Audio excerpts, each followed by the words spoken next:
Performing Gaming 420. Nothing can compare to who could have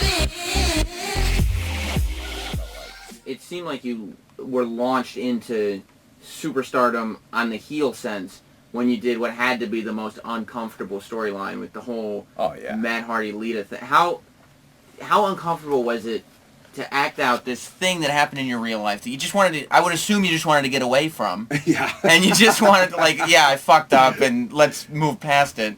And then they were like, no, everybody knows about it. This is too good. How uncomfortable? Well, I understood it. From Yeah. a business standpoint, I always try and look at it from Vince's standpoint. It's like, okay, I get it. Yeah. You know, I totally get it. I put myself in this position, so, you know, I only got myself to blame. So, all right, you reap what you sow. So let's go sow it. But were you able to get there? Yeah, yeah. Were you able to, like, like, I can understand that intellectually, but just as a human being, were you able to be there? Yeah, you know, I tried to commit to whatever I had to do on screen because that was the only way it was going to work, you know, and it really did feel like it was, you know, her and I against the world kind of thing. So that we felt that way, so it was easy to portray that on TV. Yeah. For those that don't know, there's a whole story on the internet. There was an affair, and Matt Hardy's girlfriend, and blah, blah, blah. They turned it into a storyline. Yeah. Just to bring everybody up to speed without, like, you know... Yeah, without assuming everyone knows the wrestling world. Yeah. Exactly. Yeah, I mean, it was difficult, without a doubt. Yeah. And I'd say that was probably, like, the most stressful point of my career from just a personally taxing standpoint. But yeah, I was like, okay, see it through, get past it. And really, my mindset was, we're here now, so I'm going to use this.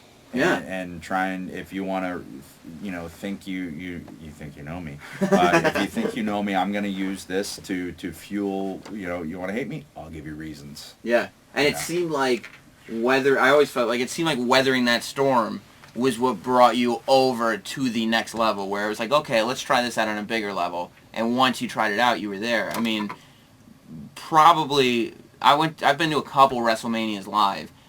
And your match with Undertaker is my favorite live WrestleMania moment, just because it seemed everything just kind of came together. Like, you were ready. Like, I felt like you feel like that was a kind of a peak? Yeah, that was my favorite, you know, personal WrestleMania moment. Yeah. You know, just to okay, we're closing out WrestleMania. I'm going against Undertaker. And it was kind of like the whole you were on an upswing until there. Is he ready? Is he ready? Is he ready? And then it was like, once you came out, it's like, yes. Yeah, you know what I mean? He's on that level. I think before that they knew, or they wouldn't have put me in that position. You know, I don't think you put someone in the last match against Undertaker unless you already know. Just to try things out. Yeah, I don't. That you're past the trying out point at that juncture. But you know, for me, I was just like, okay, well, this is an affirmation of like. Proving it throughout the years. It's like, okay, well, there's no doubt now. You know, I'm in here against him, and he thinks I belong, and the guy who owns the company thinks I belong. You know, it took a lot of proving, took a lot of diving through flaming tables, you know, with chips on my shoulder and all those things. But you know, that was a validation for me. How do you feel about going into the Hall of Fame so young?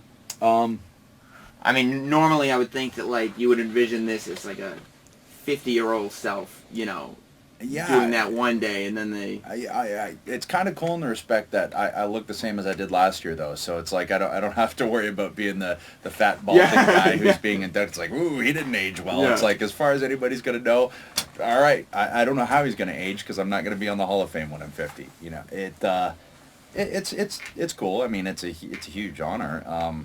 Didn't expect it to be this year. You know, like I said, I expected to be wrestling this year. So.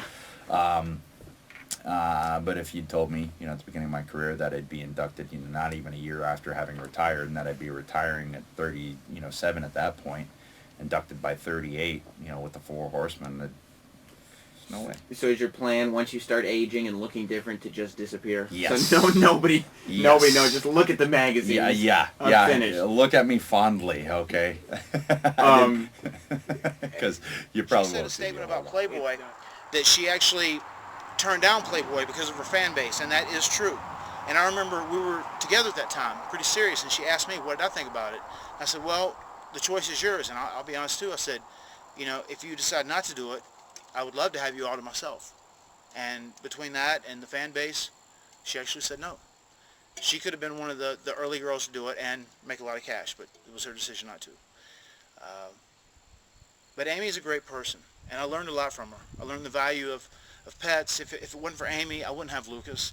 I wouldn't be a dog lover like I am right now. She volunteered at animal shelters. She was a superstar, but she would get on the ground and scoop their little poo up, and clean the floor after they peed. Just such a great girl and so caring.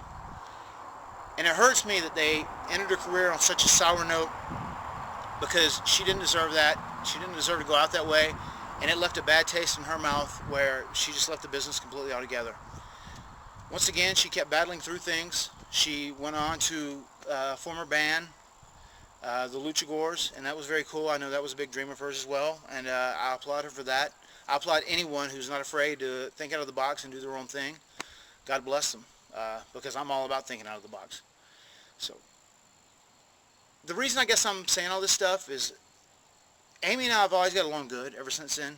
And I know there's been times where I can think of, 3 of the guys she's dated, when things went bad, I got the call. And she would talk to me. And I know there were times where I would talk to her when things were bad, because we were always best friends. Even though we may have lost that romantic link or the physical link, we stayed best friends. And that's important. And I would like to think that would continue on. I mean, just up to recently, a few weeks ago, she'd called me just to check on me to make sure things were cool. But apparently in her interview, not apparently, I heard it, she actually said she thought some of the things I was shooting maybe had something to do with a maturity issue. And see, to me, that was a little unfair, because once again, she didn't know my motives for doing them. She didn't know where this was going. And you will see where this is going, actually, really, really soon. There's a reason for me doing all this. And a couple other things, she said, oh, what happened to that guy, or whatever it may be, but all I'm ever looking for from anyone is Performing Gaming 420.